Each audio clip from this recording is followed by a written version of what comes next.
Associate Professor Bragge. Thank you for the invitation to present today. I acknowledge the traditional owners on the lands on which we meet and their elders past, present and emerging. So I'm an applied behaviour change researcher at Behaviour Works Australia at Monash University's Sustainable Development Institute. I lead a team of researchers who work closely with government health departments to apply behaviour change theory to healthcare challenges. Behaviour Works Australia has an established method based on almost 200 projects that we've done since 2011.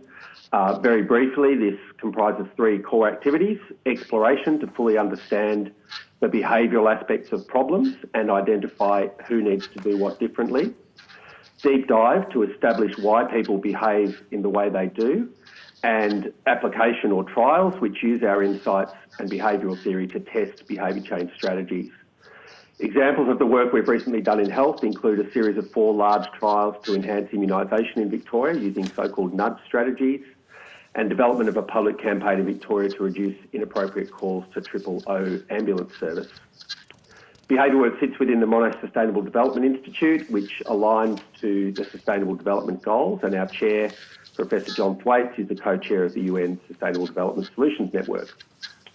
I do need to declare that in April this year, I led a team that submitted a request for quote to the Australian Digital Health Agency to conduct behaviour change research, which was unsuccessful.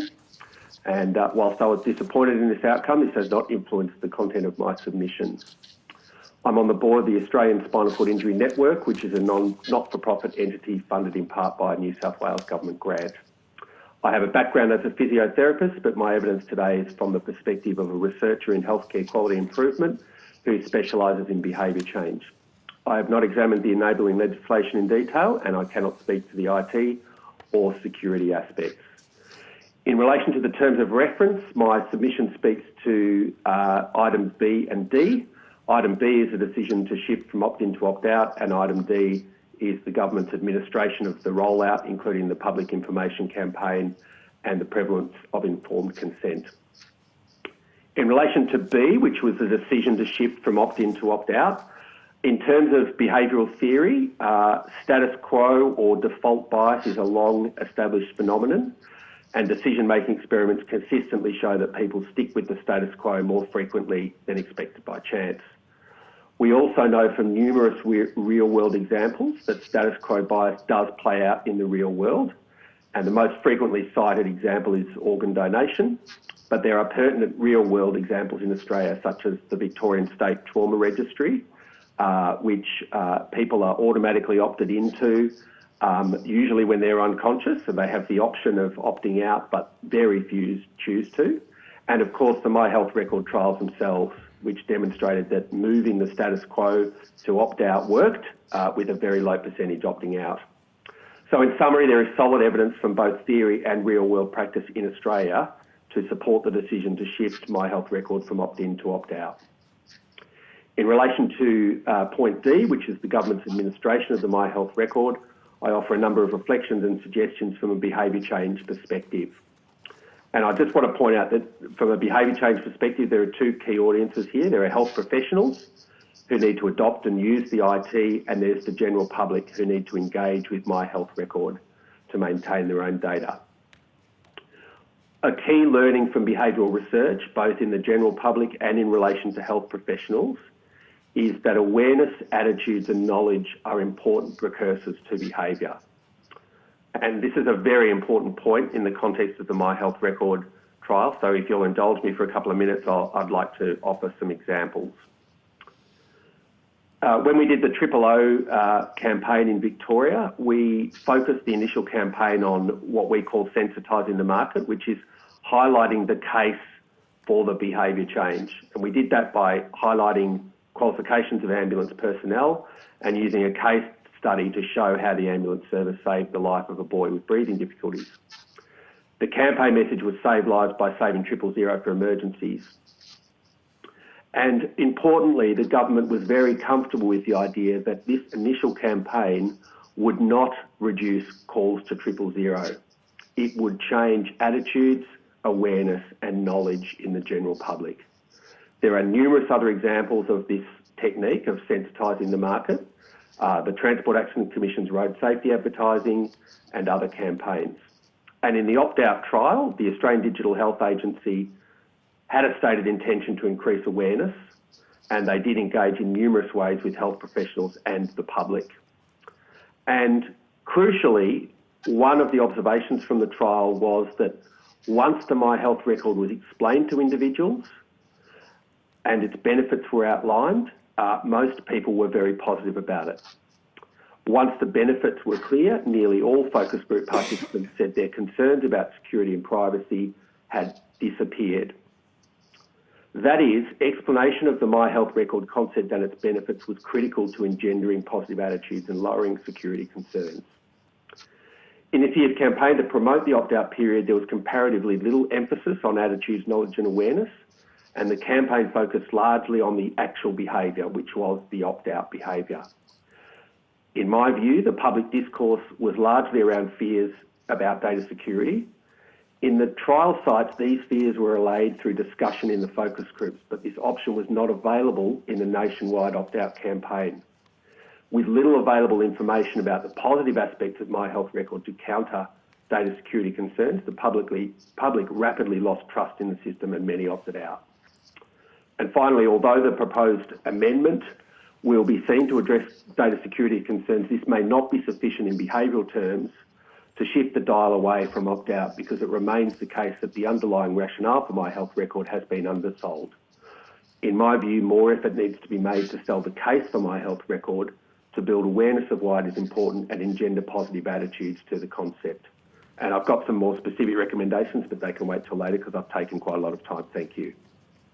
Okay, thank you. Professor Bragge, your evidence appears to be that what we need to do is actually sell this better, but there's the step where we need to address before we get there is, do we need to make changes before we sell it? Do you have any view about where the vulnerabilities within the current system are?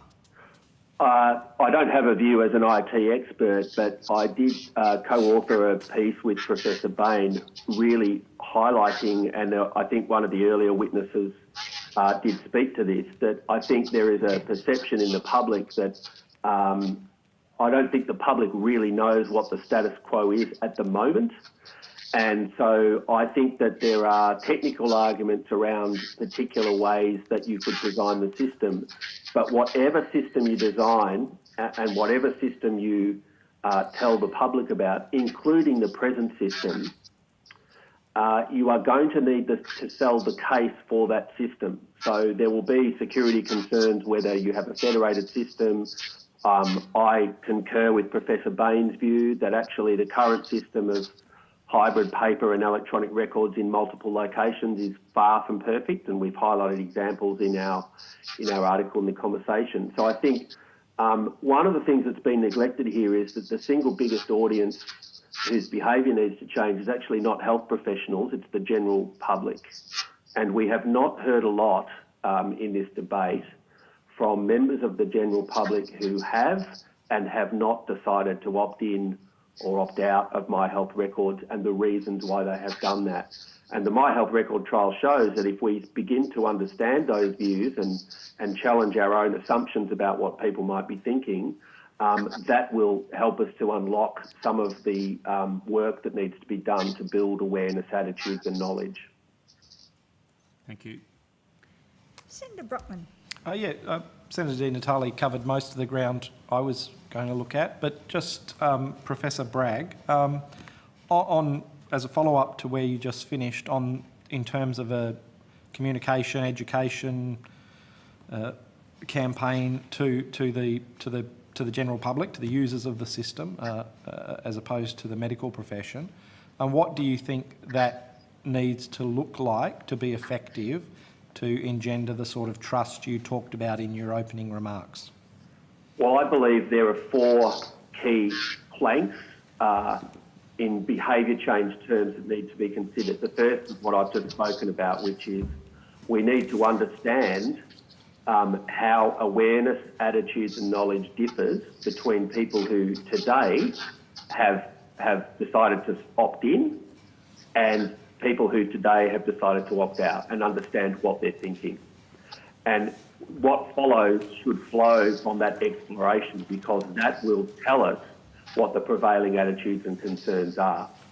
But let's assume that there is at least, let's assume that that work has been done. I think whatever happens, there would need to be a campaign that starts with building awareness of the why is this important. And the way we did it in the Anzac campaign was by using powerful real-world case studies. And we heard in earlier evidence about the death of a man whose test results were faxed to the wrong number. But we need to also consider the messenger. So prominent supporters of the My Health Record have generally been peak medical bodies and leading health authorities, which is very important for generating buy-in for health professionals. But for the general public, they may want to hear from real people whose lives have been saved by centralised records, or conversely, people whose lives have been ruined by lack of access to data. The other key point is that initial campaign does not need to mention opt-in or opt-out at all. You don't need to mention the behaviour of interest. And indeed, it might be preferable not to, given the negative reaction to the opt-out publicity. Two other quick things. One, which Professor Bain has spoken to, which is to make it clear what the status quo is. And I don't have anywhere near the expertise that Professor Bain has on that matter, but it's clear that there are many assumptions in the general public that the system is a lot better and more secure than it actually is as we sit here today. And finally, there are social norms that can normalise the idea of centralising information in the general public. We know that people willingly share data on social media, which has proved to be vulnerable to security breaches. But if you think about the way people organise their lives, they routinely centralise or organise aspects of their life. Most people bank with one bank, maybe two. Your digital photo library, it's not in multiple libraries all over the place because you want all the photos in one place. Even your books in the shelf at home, you don't have 3 books here and 4 books over there, because that would be completely inefficient, right? And so we need to get back to the core purpose behind this, which is we need information in one place, and health data is a very important piece of information that we need in one place.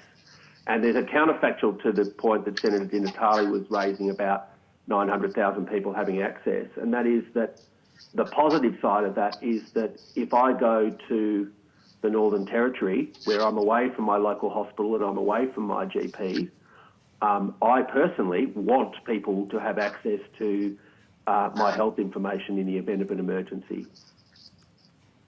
Okay. Just finally from me, how important in that process is the community benefit versus the benefit to the individual? Because obviously one of the significant benefits of a centralised system is that we will be able to see community-wide, the example, I guess, in the healthcare system would be immunisation. You get a personal benefit from immunisation in that you're less likely to get a particular disease, but there's also the herd immunity effect. The community as a whole gets a benefit. How important is that aspect in terms of people's acceptance of something like My Health Record? I think it will vary for the individual. The example of immunisation is a good one because there currently is a national immunisation register, which I believe is opt-out, but when you either opt in or choose not to opt out of that register, that your data, your de-identified data is available for research purposes. The other good example is the Victorian State Trauma System. So when you sign into that, your data is used for research, but you're also followed up over many years to see how well you've recovered. And that is generating really important information about how the system is functioning. So I think the short answer is it will vary for particular individuals, but what we're talking about here is individual behaviours. We want people, I would argue, we want people not to opt out because we want the benefits. For some people, the community benefit will be a big selling point. For some people, it will be my life might be saved when I go into the emergency department. We need to consider both those arguments. And finally, I don't think they're mutually exclusive. So people who are in the state trauma registry like being followed up, but they also like the idea that their data is being used to make the trauma system, and it is one of the best trauma systems in the world. So I think, yeah, you can sell both of those things, and the extent to which they're effective will always vary with an individual. Thank you. Thank you, Chair.